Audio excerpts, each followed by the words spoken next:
Alors voilà, nous revoici en direct du COSEC d'Albi. On essaie de voir du coup si la connexion marche. On a eu de gros problèmes, un changement de téléphone, comme les pneus en Formule 1. Donc, toujours en direct avec Yannick Rigardo à mes côtés pour commencer ce match. Bonjour Yannick.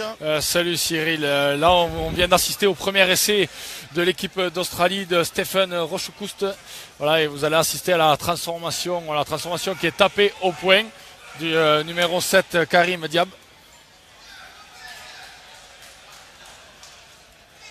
Donc premier essai contre l'Australien qui a eu la possession depuis le début du match. Donc ça fait 5-6 minutes. C'est ça, 6 minutes. Voilà, donc on espère que la diffusion sera bonne maintenant. Bon, apparemment ça va pas couper encore. Hein, voilà, donc les Australiens, comme je disais, ça fait 5 minutes que ça a commencé, qu'il y a eu la possession tout le long depuis le début du match. Donc voilà, les coups d'envoi des Espagnols direct sur le chariot d'un Australien en avant signalé par monsieur l'arbitre. Donc nous rappelons, il y a 4 arbitres par le match, un 5e même sur la table de marque. Donc l'arbitre principal que vous avez en face de vous, voilà. Donc c'est monsieur David Roig qui est, comme on dit, l'arbitre d'attaque. Donc nous avons juste à côté de nous l'autre arbitre qui est en anglais, Steve Abel, qui est arbitre de la défense, et les 2 arbitres d'en but qui sont monsieur Bonnet et monsieur Benos. Donc j'ai publié les règles du rugby à 13 fauteuils sur notre page de Facebook, donc vous pouvez voir un peu plus bas sur notre page si vous voulez les règles. Donc on va essayer de les rappeler brièvement. Oula, gros contact. Donc on va partir sur les bases évidemment du rugby à 13.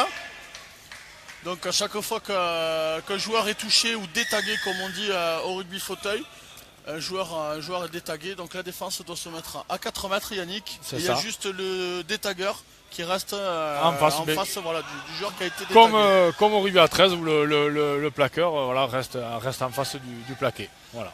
Donc vous voyez là cet homme en jaune, donc qui est un coach de l'équipe d'Espagne et qu'on appelle Yannick. C'est un flagueur. Voilà. C'est une personne qui est en charge de ramasser les flags et de les remettre sur les genoux des joueurs. C'est ce qui leur permet de pouvoir se remettre le flag sur les épaules, parce qu'on ne peut pas jouer sans flag sur les épaules. Exactement. Alors là, les 2 arbitres, les 3 arbitres et c'est espagnol avec un joli renversement de fauteuil. Voilà. Essai accordé par monsieur Roig pour l'Espagne. Un essai, Yannick, vaut 4 points comme en 13. C'est ça, comme en 13. Et la transformation de 2. Voilà, donc la transformation australienne tout à l'heure n'est pas passée. On va voir si le buteur espagnol, le numéro 10, Maxime Cabane, va la transformer. Sur ce fameux tee aux couleurs des Dragons catalans. Voilà. À hauteur du chariot, évidemment. Parce qu'il y a, je pense, beaucoup de joueurs espagnols qui jouent dans l'équipe des Dragons catalans. On l'a vu sur l'échauffement. Les joueurs parlaient français. Ça va être plus facile pour les interviews d'après-match. C'est ça. D'accord. Et transformation qui passe, belle transformation. Joli levé de drapeau. Transformation réussie par le numéro 10, Maxime Cabane. Espagne 6, Australie 4.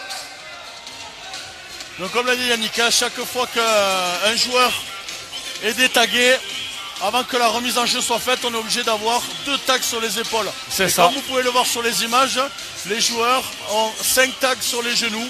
Donc pour pouvoir les replacer au plus vite sur les épaules. Et donc l'entraîneur qui vient les ramasser pour faciliter la continuité du jeu. Allez, coup d'envoi des Australiens, tout petit. Voilà, pas d'en avant, récupéré par les Espagnols. Allez, première tenue. Donc on a le droit à 6 tenues, je le rappelle, 6 tenues pour chaque attaque. À chaque fois que le ballon est touché par un adversaire ou qu'il y a une faute, c'est remis à 0. Donc pour la remise en jeu, on tape le ballon au sol. Numéro 10 qui tente un petit côté. Voilà, il se retague et là ça joue. Allez, coup de pied par-dessus tenté par les Espagnols. Récupéré par le numéro. Oula, bien joué. Petit 4 deb.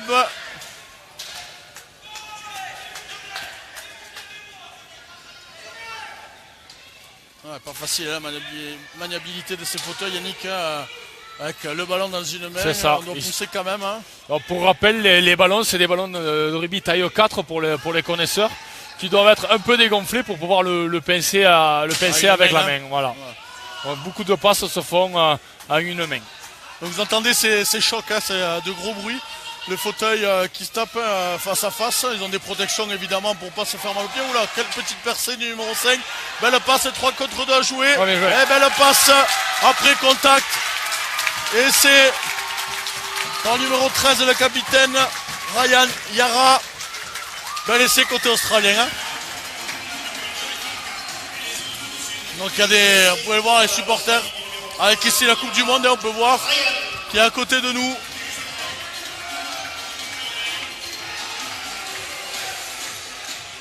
Donc comme à 13, on a le droit aussi au drop, Yannick. C'est ça, on a le droit au drop. Comment ça consiste tu peux nous expliquer? Le drop, c'est tout simplement, c'est comme au rugby à 15 ou à 13 valide. Il faut faire tomber le ballon au sol. Et par contre, cette fois-ci, on le frappe avec le poing. Voilà. Et comme au rugby à 13, ça vaut un point. Voilà, okay. Le drop est souvent utilisé pour récupérer la possession derrière. Voilà, c'est parce que ça coûte qu'un point. Les équipes, voilà, ça sert surtout pour récupérer la possession. La possession derrière sur le coup voilà. d'envoi. Voilà. C'est ça. Donc on l'a vu tout à l'heure hein, sur le coup d'envoi espagnol qui ont tapé directement dans les roues d'un chariot pour pouvoir récupérer la touche. Ou l'en avant, hein, comme voilà, c'est ça. Par l'arbitre. Donc du coup là on voit les Australiens qui se positionnent bien écartés pour laisser le devant libre et pas commettre un en avant comme tout à l'heure. Ce numéro 13 de capitaine qui n'a pas été détagué encore ici, voilà. Ça fait.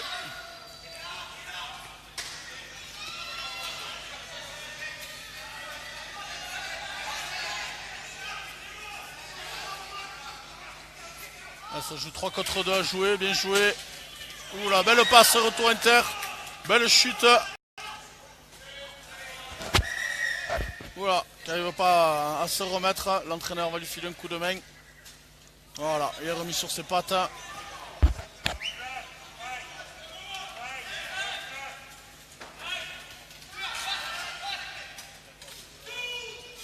Voilà, deuxième touché, deuxième tag.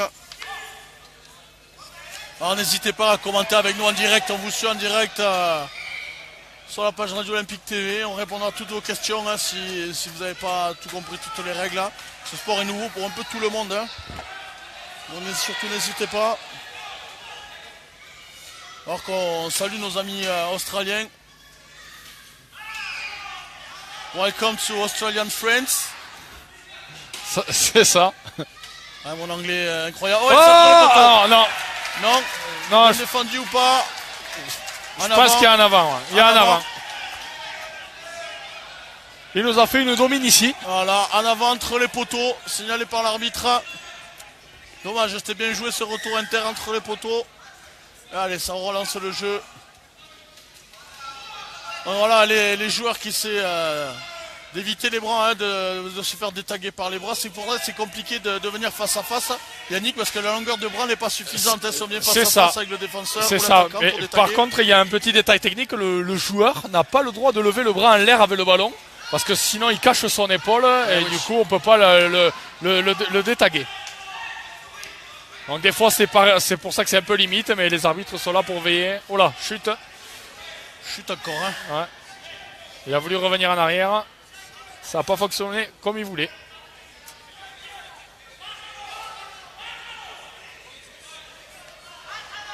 Donc il reste encore 25 minutes dans cette première période et 10-6 pour l'équipe d'Australie.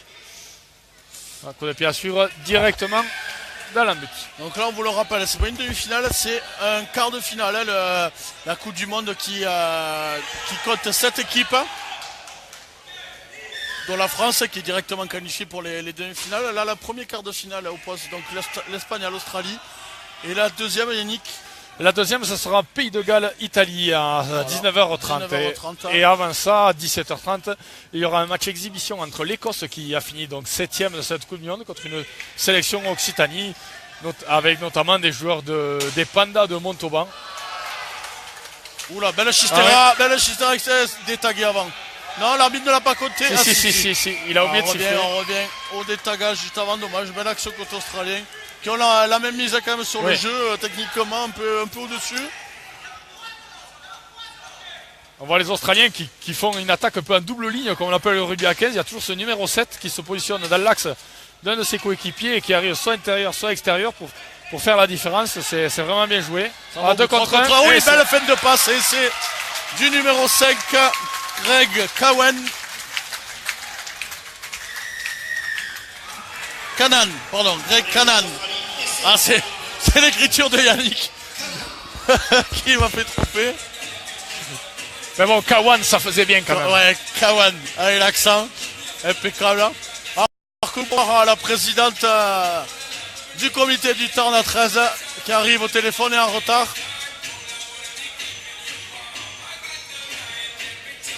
Son fils qui a l'habitude de nous regarder, si tu nous vois, si tu nous regardes, tu pourras gronder.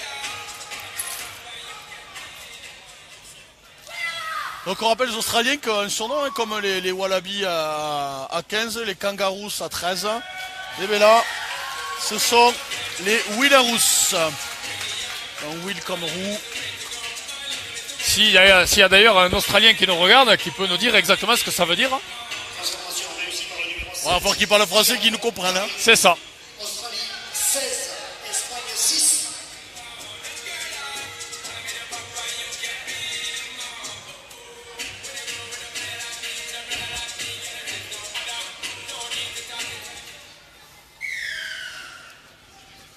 Et allez, c'est reparti. Coup d'envoi à ras de terre en touche. Touche Allez. pour les Australiens. Oui, est-ce qu'il va y avoir un changement de roue comme au cyclisme? On sait que le Tour de France vient de finir. Pendant le début du match, il y a eu déjà un changement de roue du numéro 5 qui a marqué le dernier essai. Voilà, qui a éclaté un pneu. Voilà. Ça arrive. Ça arrive. Voilà. Ou en avant. En avant, avantage. Détagué. Oh. Ça repart à 0. Allez, ballon pour les Espagnols.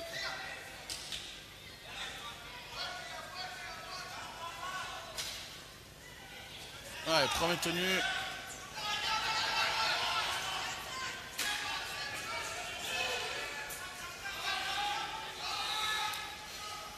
Là, ça se va directement vers la touche. Il n'y a pas de touche. On est sur le troisième tenue. Quatrième. Non, cinquième, pardon, c'est le dernier. Aïe, aïe, aïe. Oula, mauvaise passe, mauvaise Chistera et ça tape au pied. Directement pour le numéro 13 et le capitaine australien. Allez, premier tag enlevé. Oula, chute à l'arrière du peloton.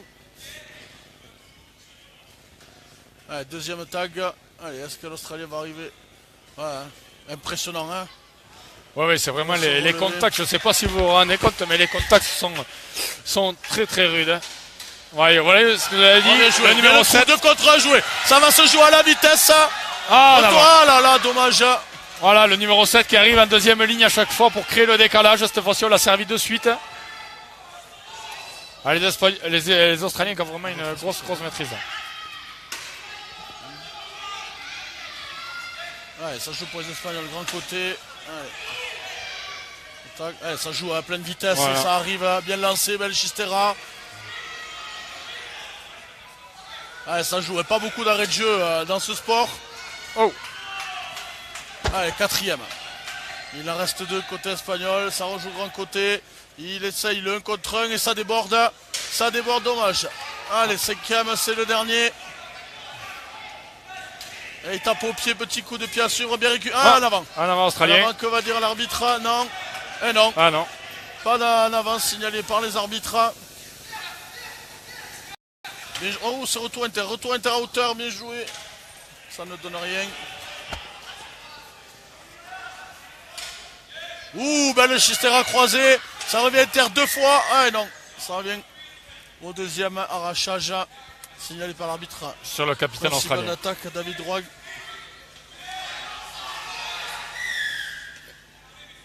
Pénalité. Pénalité donc pour les Australiens. On repart à 0. À 0. On n'était pas replacé en jeu. Dégagement en touche. Donc